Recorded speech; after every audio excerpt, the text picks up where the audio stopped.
Happy Wednesday, everybody. Welcome to another episode of Tech Backstage. I'm super excited because we have Owen McAndrews from SproutSocial with us today. Andrew, Owen, how you doing? Hi, Eddie. It's great to be with you.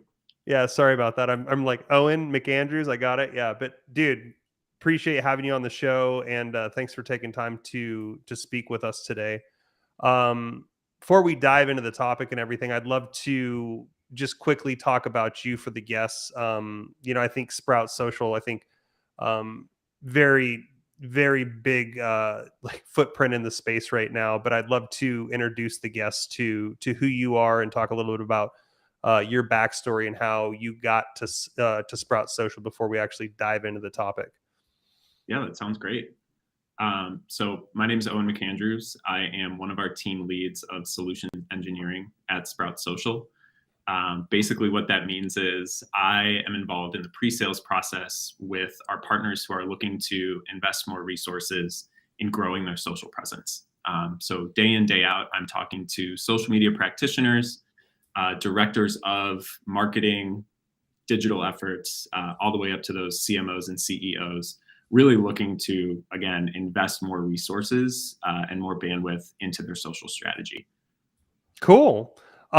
So talk to me a little. I appreciate the definition of kind of your role. We have a lot of people listening into the show that they're job seekers or they're just looking to get into the space. And I remember when I was younger, first of all, I didn't even know anything like in tech was actually a career path until much later in my life. But we have a lot of people that, they're out there, they're in school and they're trying to figure out what they want to do. And so I think it's always great to highlight all of the different roles that are out there in the industry and, especially with companies like Sprout. Talk to me a little bit about how you got into that role. Like where did you come from? Because I know that like it wasn't just always social. I know that you had some roles at some other companies in the past, but talk us through a little bit of your journey, just kind of high level. Yeah, you're exactly right. So graduated from Loyola University in Chicago in 2016. I had the opportunity to play volleyball there, won a couple of national championships. So when I graduated, I was kind of poised to, take on the working world like I did with volleyball. I ended up at Coyote Logistics in Chicago. Was there for about 2.5 years. Was working customer facing on the operations side of things. And one thing that I kind of found was I just really enjoyed like the problem solving side of it. Was talking to shippers, logistics companies, truck drivers themselves, just really trying to, in the moment, solve some of those problems in real time and see the impact of those problems being solved. So with that, I knew that I enjoyed that. The opportunity to kind of come to Sprout came through a colleague of mine. He had really been on me. I think he asked me like 3 times, "Do you want to come to Sprout? Do you want to come to Sprout? Let me refer you. Let me refer you." And then on the time, I was feeling like, "All right, you know what? Go ahead, refer me." And the rest is really history from there. So I started out in the account executive role at Sprout and then transitioned into solutions engineering about 2 years ago. And what I really enjoy about solutions engineering is it gives me the opportunity to be in front of customers, solve problems in real time, and then see the impact of those problems being solved. So That's I partner awesome. with account executives to, again, help solve some of those problems that our customers are facing. That's great, dude. I love how you talk about that too. Like your friends, like, he's like kind of like, "Hey, do you want to come over?" He's like, and like at the end, it's kind of like, it's not a question. You need to apply. Like you need Great. to be here right now. Like we're doing Right. great things. Get over here. Right. That's great. Exactly. Exactly. I love that. Cool, dude. All right. Well, let's dive in. We got a lot to talk about today. I think social is everywhere right now. It permeates our life, and for I mean, every Sunday I get my iPhone telling me how long I've been staring at my phone, and I think every single week it's a reminder that social is everywhere right now. But we're going to take a different approach to it today. We're not going to talk about consumer facing. So, well, we might talk about consumer facing social, but we're going to focus on how social impacts businesses, seeing social differently, how social media impacts the new global business scenario. Um, High level, tell me a little bit about what this means, I guess, in your day to day, but also how it impacts your role and responsibility, and also how Sprout contributes to businesses using social to drive themselves forward. Yeah, it's a great question. So I think one of the things that, Sprout and myself really we kind of pride ourselves on is encouraging our partners and those prospects who are coming to us for the first time to really see social in a different light. I think a lot of times social can maybe be delegated, or it's kind of at the bottom of the to-do list for a lot of brands, a lot of agencies out there. But we're starting to see it kind of gain importance and really move up that list of priorities. So it's really kind of our job to identify those key business problems, not just for social, but just more broadly. What are those key business problems that our partners are trying to solve? How can social play a role in the solutions to those problems? And then what impact will those solutions have on the businesses that we partner with? Mm-hmm. Kind of that like three-phased approach. I will say in the, kind of 3.5 years that I've been at Sprout, when I first started, getting people to understand that social could help solve business problems outside of marketing was very difficult. I mean, that was around 2018 or so. Now we see more than just the social media manager getting on the phone to talk to us. Now it's their CMO.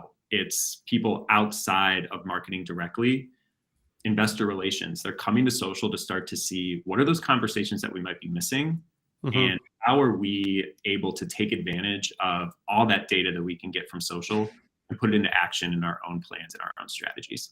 Yeah, I love that. But I want to take a quick step back to something that you just said, because I think it's really important that we talk about this. And I think we were talking about this a little bit backstage before we came on. But let's talk a little bit about how we got here, right? Because social hasn't always been so prevalent on the business side. I mean, even going back to the pre-Facebook days, when it was MySpace and stuff. I mean, this is when I was still in post-hardcore bands in Southern California, and we were like checking how many plays we got every day, right? Right. But it's like we weren't using MySpace to advertise businesses. I mean, maybe somebody was. I wasn't. I was, making sure that people knew who my top 8 were and what bands I was listening to, and that I could do really bad HTML and CSS coding. But how did we get from that to social actually being not just an optional business strategy, but a required business strategy? I love that question. And it's really something that I think about a lot of like, how did we get here in the very short time that social media has been around? For those listeners out there, like put your imagination hat on, go back to 2006, 2007, when social was like kind of just on the scene. You think about Facebook being that place for college students to kind of find and connect with classmates as they come to school. MySpace, I mean, kind of those other Twitter in the early stages as well. It was all about people sharing their experiences with people like them. It was all about connection, finding those friends, sharing those photos, really just person-to-person connection in a way that we as a society never really experienced before. Like, sure, you could call somebody on the phone, you could start texting people, but that social component of finding people outside of your immediate kind of 5-mile radius was really difficult, and social kind of filled that gap. So it was hard for brands to feel like they could insert themselves in kind of that personal connection that social was all about. But I think once you get to like 2009, 2010 and beyond, that's where brands really started to see social as that channel where, yes, people are there to connect, but it's also a great place for us to advertise our business or to interact with our customers, have those customer service conversations. And I think that's where we've kind of seen social really become that revenue driver, that opportunity for investment that brands are really starting to pick up now at a large scale. Mm-hmm. Yeah. Do you think what do you think came first? Do you think it was the advertising? Because advertising, especially like if you look at like Facebook, Instagram, Twitter, it was really rudimentary back in the day. You know what I mean? And I remember even when Twitter started, they didn't even have an advertising model. They were just, their burn rate on a monthly basis must have been astronomical. But I mean, I think this is my opinion, but I'd love to hear your opinion. But I think that brands saw the value of even just being on social before there was any way to actually go out and use it for advertising. But I mean, would you generally agree with that? 100%. And I think even today, that's where we see a lot of brands are really focused on their organic strategy before they Mhm. put any paid strategy in place. And that is Yep. something that I wholeheartedly endorse with all of the partners that we work with. The organic social landscape is such a great place to test things out, try things in a low stakes environment. You can really Yeah. start to see what kind of reach, what kind of impressions you're getting, what kind of engagements without putting any dollars behind it.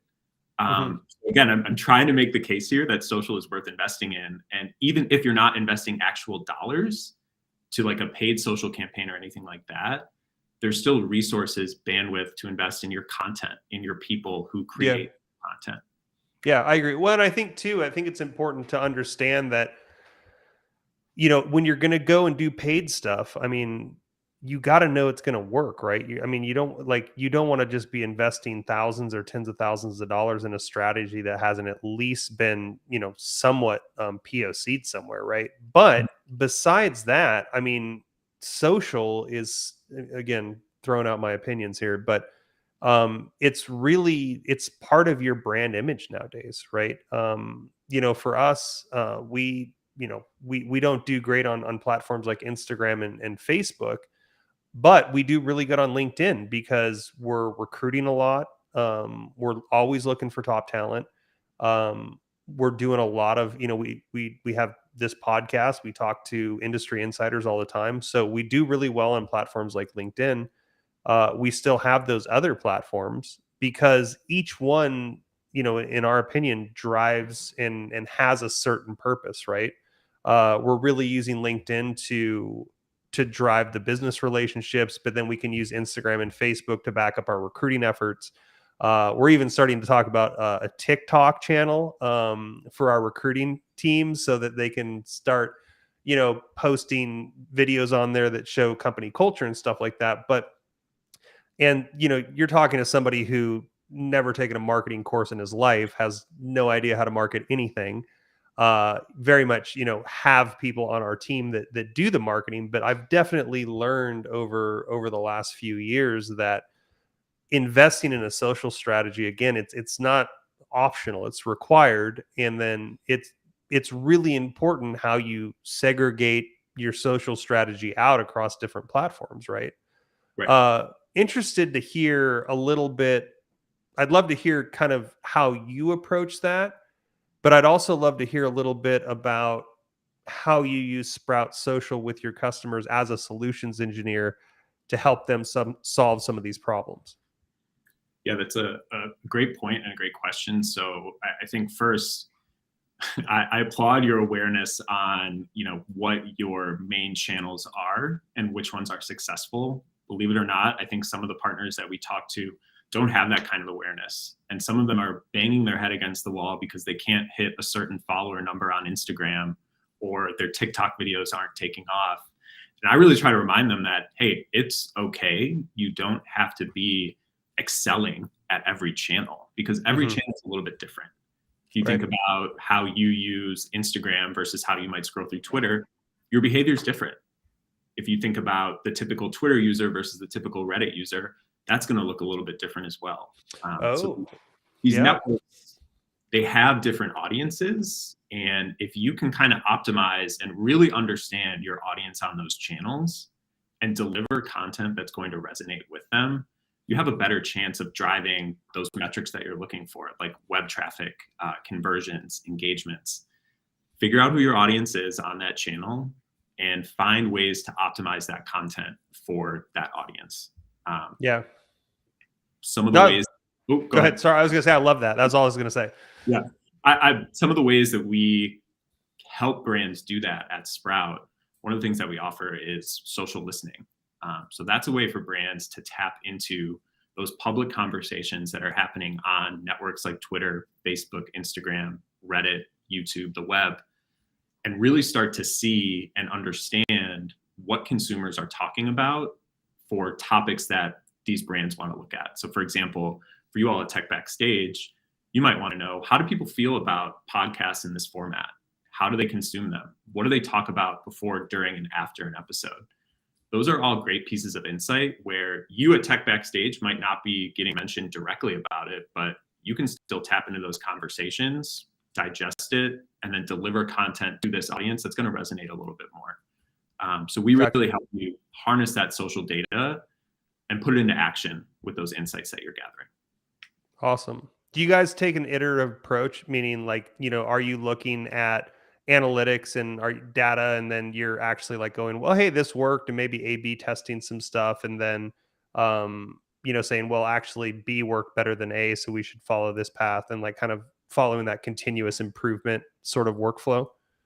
100%. So I think Cool. that kind of social data, social listening that I just mentioned, that's good for like the ideation phase. Maybe you're thinking about that kind of content, what format it's going to be in, what copy or like wording, hashtags you might use.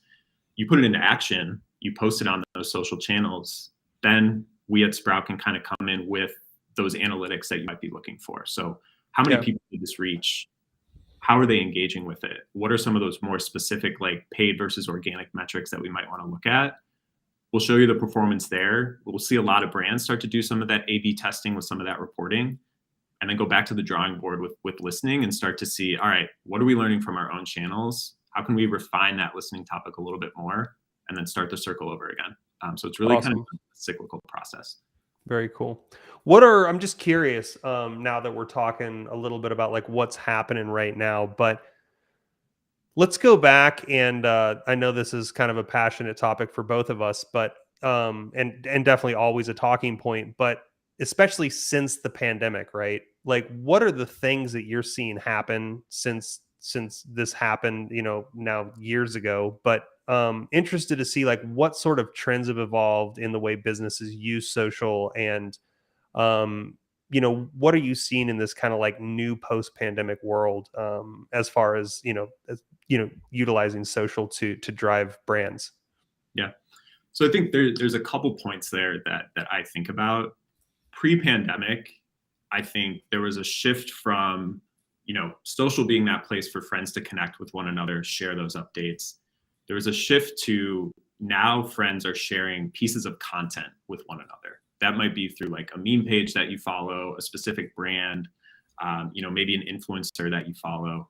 You DM those to people within Instagram or within Twitter, for example.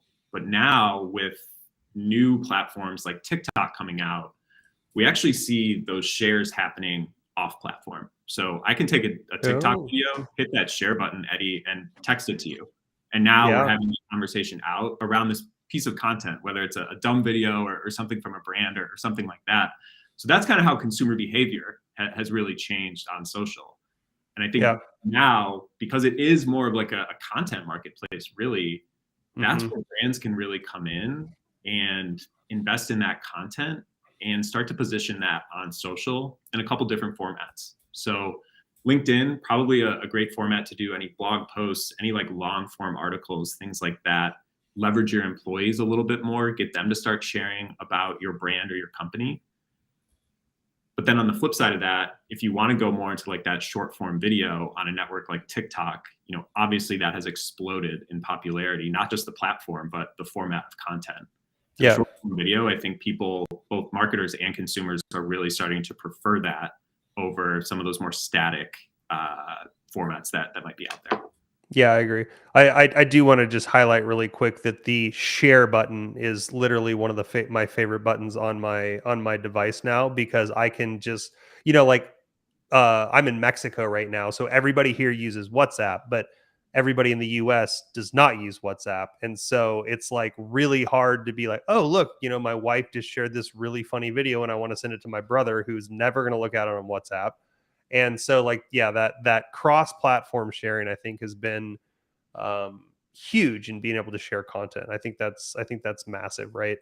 Um, One of the other things, though, post-pandemic, right, is, and again, how I'm feeling is that there's a lot of noise out there right now, right?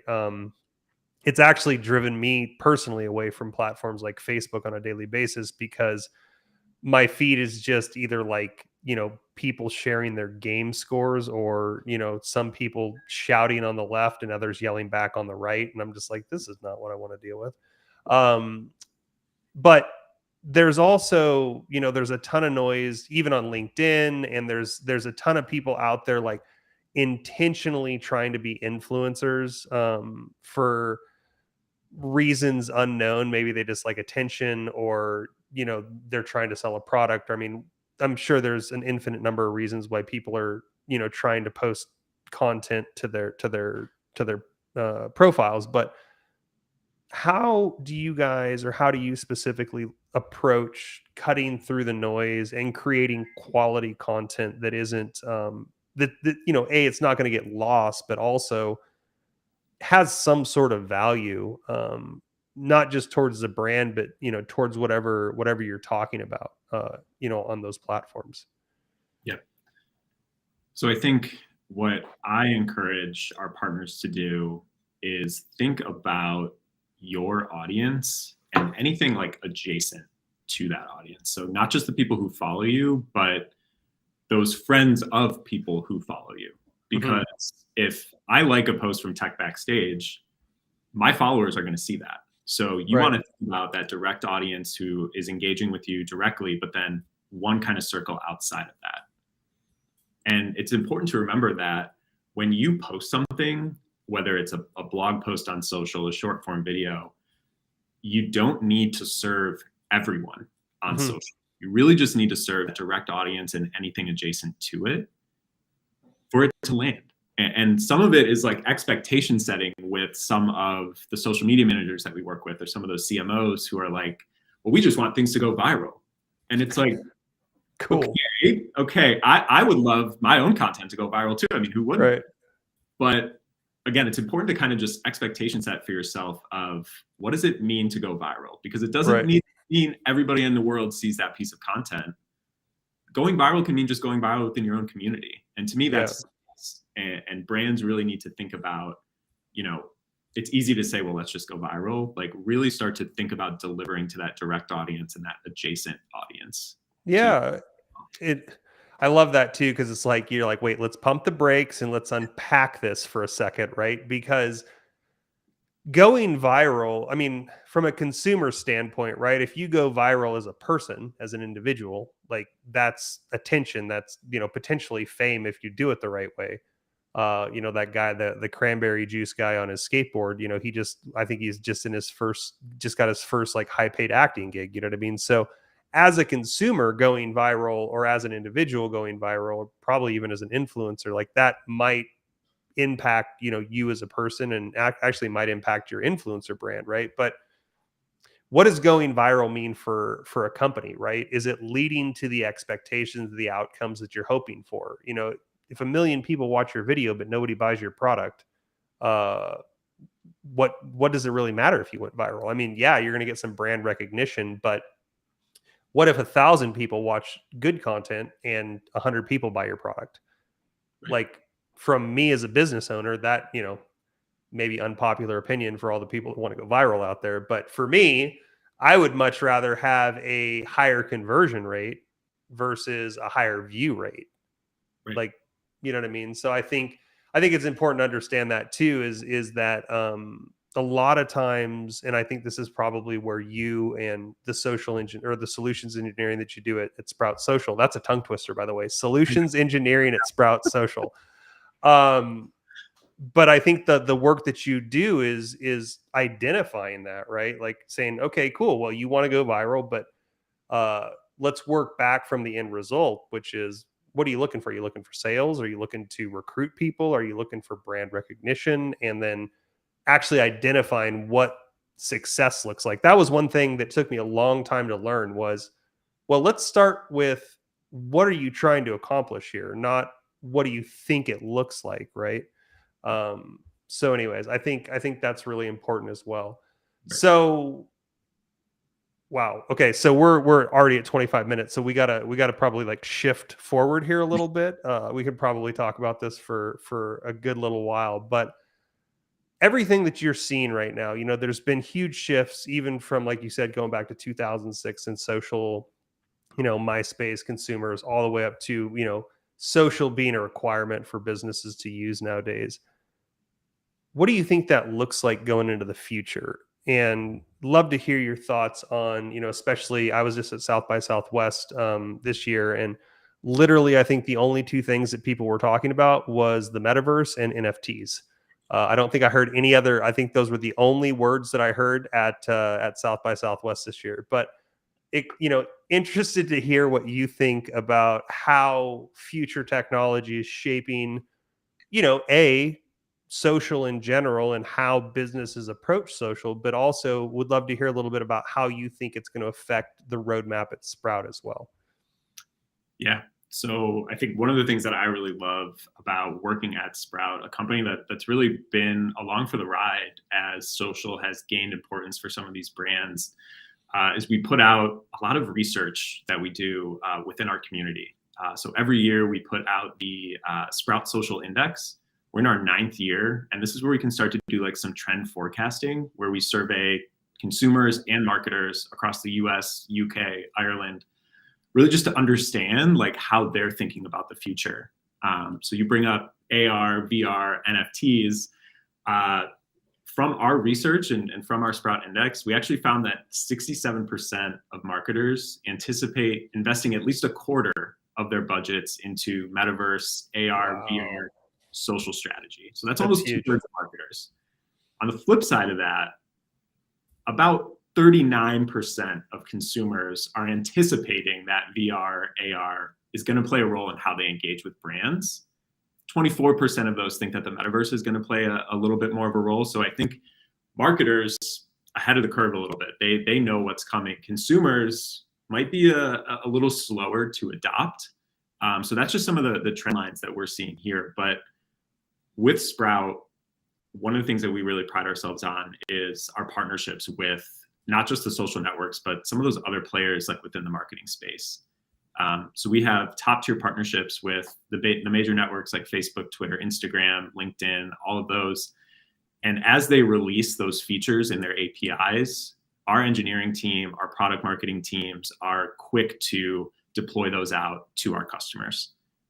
So a couple examples that I like to use with Instagram specifically, for third-party social media management tools like Sprout, we used to not be able to have Instagram DMs flow into our system because that was an API restriction from Instagram.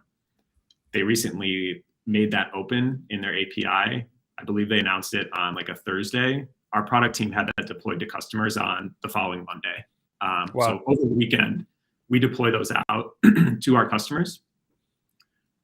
Future roadmap state, as those APIs continue to evolve and those things continue to open up, that's the direction that Sprout's going to head. But I think what we are most excited about at Sprout is back in March, we announced a partnership with Salesforce, a more formal integration between SproutSocial and Salesforce. And we are really, really excited in the direction that that's going. We have that available to our current customer base, and that integration is only going to continue to iterate and improve and really bring social into that 360 customer view that Salesforce really prides itself on. Very cool. That's awesome. We might have to talk about this a little bit backstage as well, because I played around with that Instagram API. We used to do a lot of work with it, and you guys must be on a different API than we're using, because it's I didn't see that. I'll have to go check the documentation one more time. But that's really cool, dude.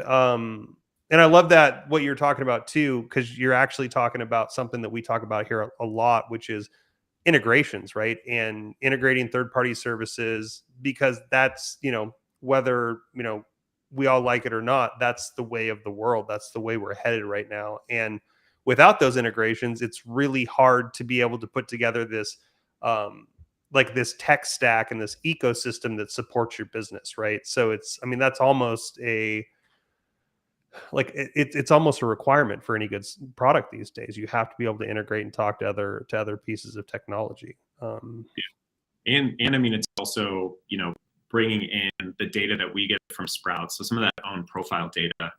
We have a reporting API available as well. We're continuing to iterate and improve on that. But just the uptick in those conversations that I've been having, where it's people outside of marketing, outside of social, they want to see that social data side by side with their digital efforts, those leads that they're generating. And that is an area of huge opportunity for us at Sprout to continue to integrate really well with that tech stack to make social a little bit more sticky. Yeah, I love that. Owen, I think we are out of time, but again, I'd like to thank you for being on the show today. Really cool what you guys are doing over there at Sprout, and yeah, just thanks for taking the time, man. Carlos, do you want to come in and just give us really quick what's coming up the rest of this week? Of course, Eddie. Happy to. So we only have two more conversations. One will be tomorrow right here on Tech Backstage with Carl Dietrich from Jump Arrow. And finally on Friday, we'll be talking to Corey Cossack from Aspireship. So join us here on Tech Backstage at 11 o'clock a.m. Pacific time as ever. And share generously and stay safe, everyone. Thank you so much, and I'll see you soon. Thanks, Carlos, and Owen, thanks again for being with us. Yeah, thanks, you guys. Bye, y'all.